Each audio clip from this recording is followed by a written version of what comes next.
Kemenangan atas Borussia Dortmund di Signal Iduna Park memberikan gambaran bahwa di Rotten, Bayern Munchen akan tetap menjadi penguasa di Bundesliga atau di Liga Jerman dengan meraih 18 poin dalam 7 laga, memberikan suatu keyakinan bagi semua pendukung fans Bayern Munchen bahwa mereka kembali akan menjadi juara pada musim ini.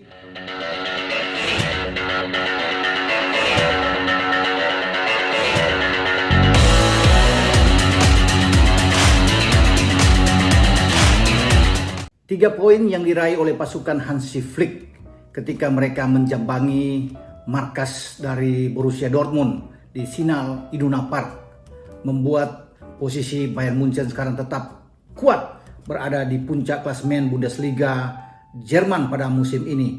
Mereka sudah melakoni 7 laga, 6 kali menang dan hanya 1 kali kalah tanpa bermain imbang, memasukkan 27 dan kemasukan 11. Kini Munchen unggul 2 angka di atas pesaing terdekatnya RB Leipzig yang meraih 18 poin dan Borussia Dortmund yang dikalahkan dengan 3-2 oleh Munchen turun ke posisi ketiga dengan 15 poin atau berselisih 3 poin dari Bayern Munchen. Lalu apakah Munchen akan tetap terus bertahan di posisi atas setelah mereka mengalahkan Borussia Dortmund, salah satu lawan terberat mereka selain RB Leipzig dan Bayer Leverkusen pada musim ini?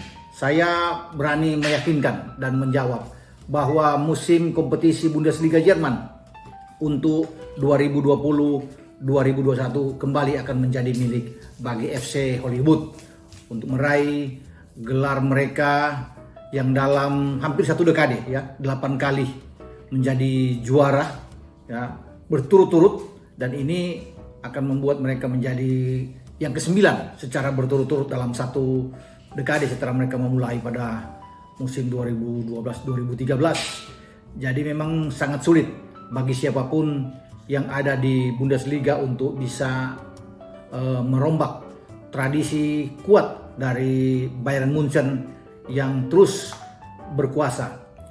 Saya sebenarnya ingin melihat ada tim-tim atau klub-klub baru yang naik untuk memusnahkan apa yang dilakukan oleh Munchen selama ini. Hegemoni mereka begitu kuat, mungkin RB Leipzig atau kembali Dortmund akan tampil sebagai juara di Bundesliga atau Bayer Leverkusen. Tetapi memang ini sulit karena kedalaman skuad dari pasukan Hansi Flick ini begitu merata hampir di semua lini. Bahkan pemain-pemain muda mereka juga sangat kuat, ya, punya talenta yang luar biasa, ya. Dan bagaimana mereka bukan cuma berkuasa di Bundesliga, mereka juga di Liga Champions dari musim lalu sampai musim sekarang, ya, mereka tidak pernah terkalahkan, ya. Bagaimana mereka menjadi juara di Liga Champions pada musim kemarin mengalahkan PSG dengan 1-0.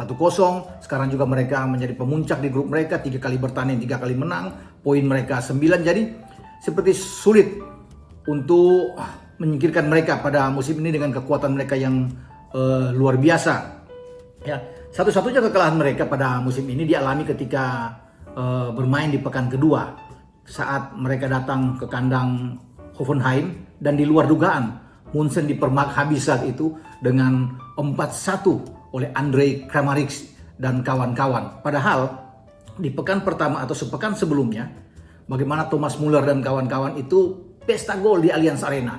Mereka mencetak kemenangan dengan 8-0 atas Schalke saat itu. Jadi tidak ada yang menduga ketika mereka datang ke Hoffenheim mereka harus kalah dengan 4-1, apalagi mereka, saya sudah katakan, kedalaman skuad mereka tuh jauh di atas Hoffenheim. Tapi itulah sepak bola dan Hansi Flick harus membayar mahal itu dan melihat bahwa tidak boleh bermain-main lagi, karena pada saat dikalahkan oleh Hoffenheim dia coba memainkan pemain muda, ya, pemain muda yang baru berusia 19 tahun asal Belanda, yaitu Joshua Zirkzee saat itu, dan akhirnya ditarik keluar. Dia coba membangku cadangkan, menyimpan seorang Robert Lewandowski, amunisi dia yang paling kuat, ya, di kotak penalti, dan baru masuk di babak kedua, dan ini tidak menolong lagi bagi Munchen. Dia juga menyimpan seorang Leon Goretzka yang ada di cadangan dengan memainkan lebih awal Tolisso untuk berpasangan dengan Joshua Kimmich. Tapi setelah pengalaman itu, kesininya mereka dalam 5 laga terakhir mereka tidak tersentuh dan meraih kemenangan demi kemenangan, termasuk saat mereka mengalahkan Borussia Dortmund pada akhir pekan dengan 3-2. Saya kira ini adalah kunci. Mereka bisa mengambil 3 poin penting di kandang Dortmund. Dortmund adalah satu lawan pesaing terkuat mereka untuk berebut gelar pada musim ini, dan itu akan menjadi modal kuat saat mereka akan melakoni 4 laga ke depan. Kenapa saya bilang 4 laga ke depan? Karena 2 laga mungkin agak lebih ringan buat mereka ya. Di pekan ke-8 mereka akan menjamu Bremen dan saya pikir 3 poin lagi melawan Bremen. Di pekan ke-9 mereka akan keluar ke kandang Stuttgart ya.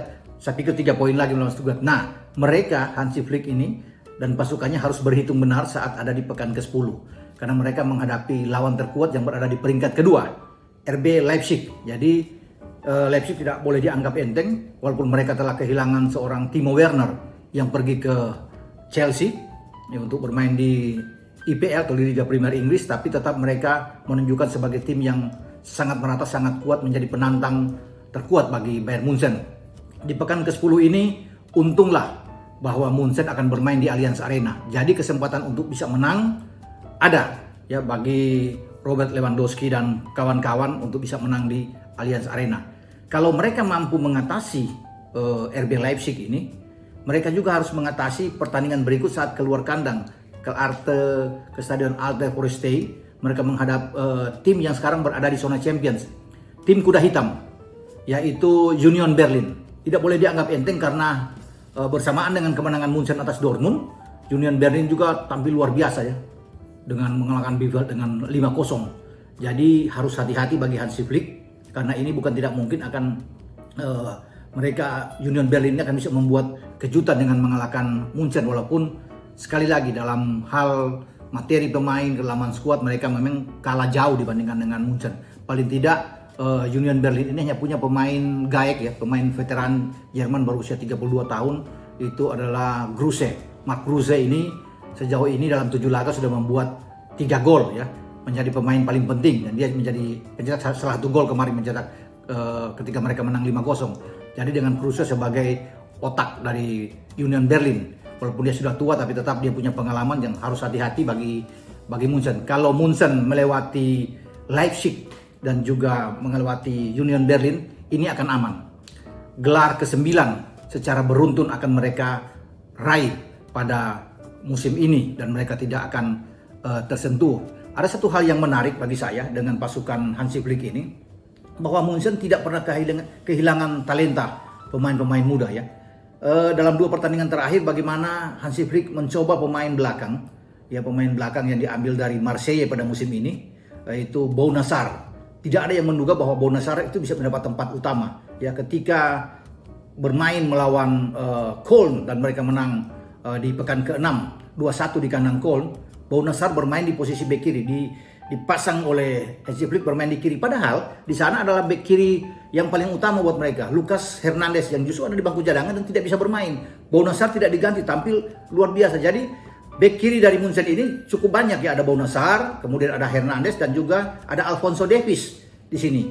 Nah, ketika melawan dengan Dortmund dan mereka menang 3-2, Benjamin Pavard di kanan tidak hadir, tidak ada. Ya, ada bermasalah dengan Pavard, dan Bounasar dipindahkan dari kiri di kanan, dan memang posisi dia paling utama adalah di kanan setelah diambil dari Marseille pada musim ini, musim panas. Dia dibeli dengan 10 juta euro, sekitar 173 miliar rupiah ya.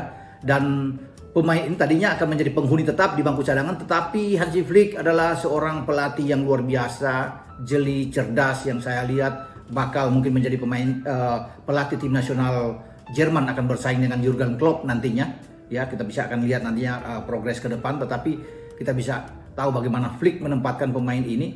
Dan ketika Pavard tidak ada, dia dimainkan di posisi bek kanan dan tampil luar biasa, tidak tergantikan melawan Dortmund. Karena Joshua Kimmich sekarang sudah didorong lebih banyak bermain sebagai gelandang bertahan, menjaga kedalaman permainan dari Munchen dengan double pivot, entah bermain dengan Goretzka atau dengan Tolisso sebenarnya. Sehingga saya melihat bahwa di lini belakang tidak menjadi masalah. Karena selain itu mereka punya David Alaba di bek tengah, ada juga Jerome Boateng dan Niklas Sule. Jika Sule cedera, ya atau Boateng tidak bersempat main, masih bisa dimanfaatkan pemain yang agak tua di sana, Javi Hernandez di sana ya akan bisa bermain di sini.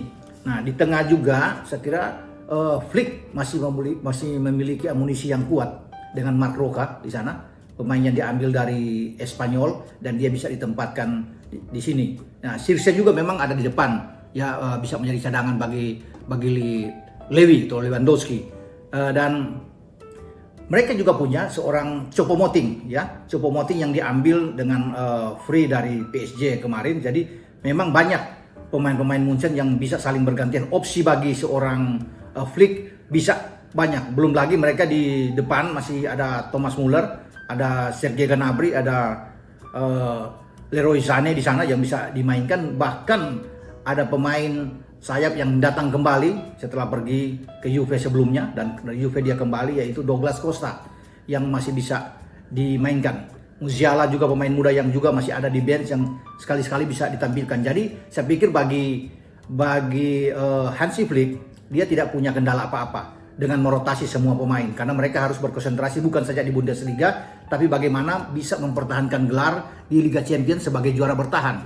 Dan saya pikir di Champions juga harapan untuk bisa mempertahankan gelar atau back to back dengan apa yang mereka raih pada musim lalu terbuka besar. Kalau mau lihat penampilan mereka di 3 pertandingan pertama di grup dan meraih poin penuh dengan 9 poin, 3 kemenangan, mereka sapu bersih.